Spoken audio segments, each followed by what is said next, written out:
আসসালামু আলাইকুম চাচিরা। আজকে 8 দিন ধরে জ্বর, মরার মুহ রুচি নাই, কিচ্ছু খাতারি না। পরে মন চাইতেছে কামরাঙ্গা খাইতাম। পরে আম্মুরে লইয়া গেলাম গে পাশের বাড়ি। ওই বাড়িতে কটি কামরাঙ্গা লইয়া দেখুন টুনার মাঝে লইয়া বাইতায় ফুসছি। দেখছুন কামরাঙ্গাটি কত সুন্দর। বাড়িতে আইনা মারে দিলাম, বত্তা বানায় দিত। এরপরে মা সর্বপ্রথম মা কামরাঙ্গা গুলিকে ধুয়ে নিচ্ছে। ধুয়ে নেওয়ার পর দেখেন বুক্কাগুলি ছাড়াই নিচ্ছে।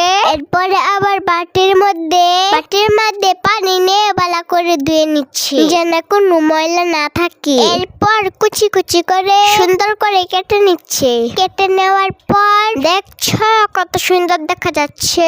এরপর বড় একটা পেঁয়াজ কুচি কুচি করে কেটে নিচ্ছে।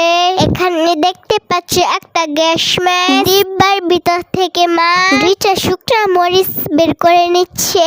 এরপর দেখতে পাচ্ছ গ্যাস ম্যাচ দিয়ে 2টা শুকনো মরিচ পুড়ে নিচ্ছে।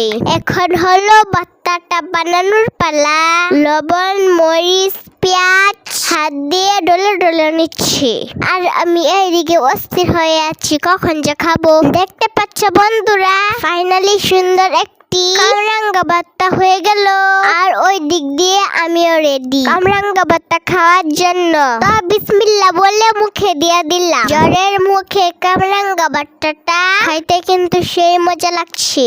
আর ভর্তার এই ঝোলটা আরো বেশি মজা লাগছে। তোমরা চাইলে একদিন বাড়িতে বানিয়ে ট্রাই করে দেখতে পারো। তবে ভর্তাটা অনেক ঝাল হয়েছে। তো চাচুরা আজকের মতো বিদায় নিচ্ছি। তোমরা সবাই ভালো থেকো, সুস্থ থেকো।